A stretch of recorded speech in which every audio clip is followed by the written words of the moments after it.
Welcome. This is the first video in our series about getting started with NoodleTools.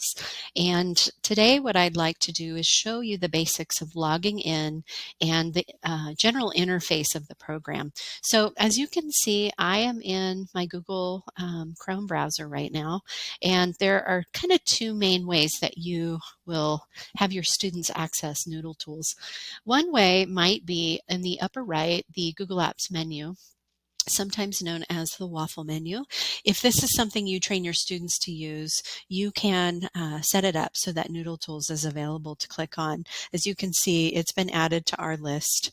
It's a very simple setup that your Google administrator can do for you at your site, and we'd be happy to help if needed. Another way, and maybe more straightforward, would be just to type in noodletools.com so that you can then log in from their homepage. So here's our login button. And notice that there are fields for signing in, but you can actually ignore these fields because all HERC contracting schools have been set up ahead of time to utilize the Google authenticated login.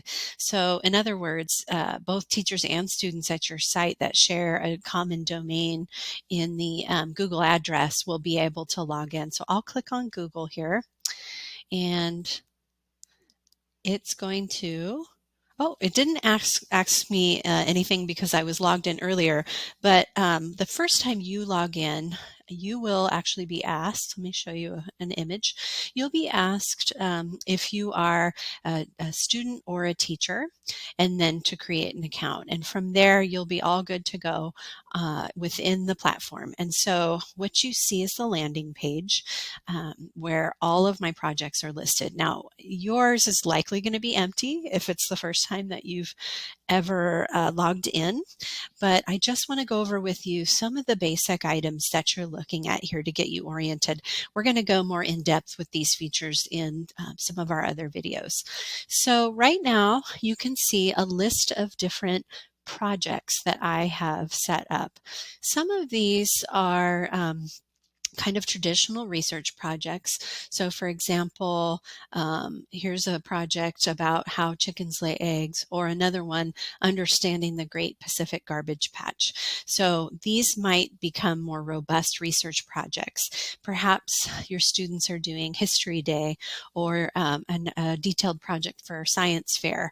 Those would be examples of projects. However, I want to remind teachers that the smaller projects that you can use to help really build those micro skills around research and information literacy can also be done well here.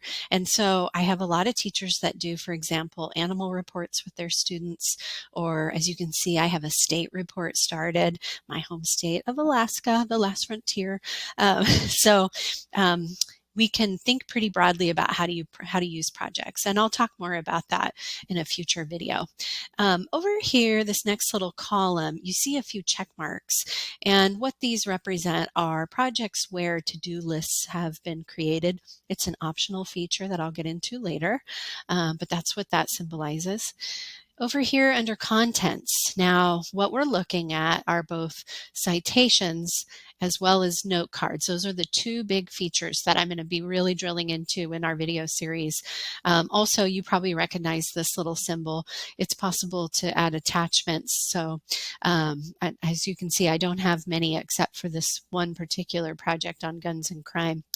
So when I look at this blue book stack symbol, this is telling me the number of citations that have been created already for a project. So for example, this tooth decay research project has already got 6 different sources cited. And similarly, the symbol next to it represents the number of note cards. I can see that this student has done a significant amount of research, not only finding sources, but reading and taking notes on the information that's going to be relevant to them. And then the next column, of course, you can see the last time a project's been updated. And then we have a sharing column because students can share their projects with each other, working as collaborators. They can also share projects with you as the teacher so that you can monitor their work and give them feedback directly, which is really exciting. We're going to talk about that in a later video. Um, and then of course I can add more projects by clicking on this green button. I give the project a title, and then I want to give a citation style and a citation level. By and large, in the K-12 system, we work with the MLA citation style, but if you prefer APA or Chicago, those are available. And as far as the level goes, a lot of the work I see in K-8 classrooms is totally sufficient to use a starter level. When you're working with students that have a lot of research experience and they're doing more in-depth problems or research projects, you might have them select junior or advanced. And that essentially opens up more detailed types of citations that they can do. So I'm going to go ahead and close that for now. The other two features I'll briefly mention before we wrap up over here on the left. So we landed on the My Project screen, but we also have inboxes and comments. So the inbox feature is just for teachers. So let's say that you have a project. Perhaps you're teaching animal reports and you want your students to share their progress with you. You want to be able to see what kinds of sources they're looking at and what's happening with their note cards. What kinds of notes are they taking? So I created an inbox with a very straightforward name, Animal Reports, because when the student logs in, they're going to need to be able to type in your inbox name in order to find it.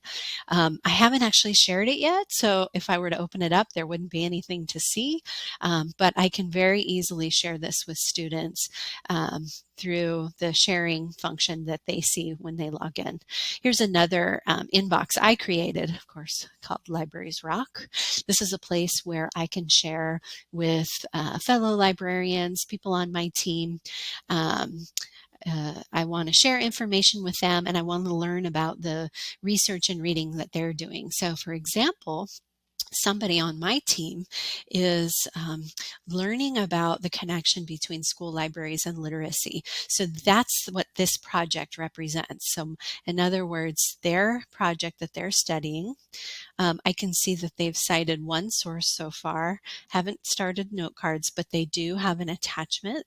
Probably they found an article that they plan to come back to. So that is how students share their work with teachers. And then finally, we have this comment feature. Now, there are no comments for me to read, so I can't click on it at this point. But if I had given feedback to a student on one of their citations or note cards and they respond, I would be receiving a notification here. So it's really straightforward. You would click on it, you'd see what they say, and then you would be able to respond. So that is a very, very broad overview of the interface of working with NoodleTools.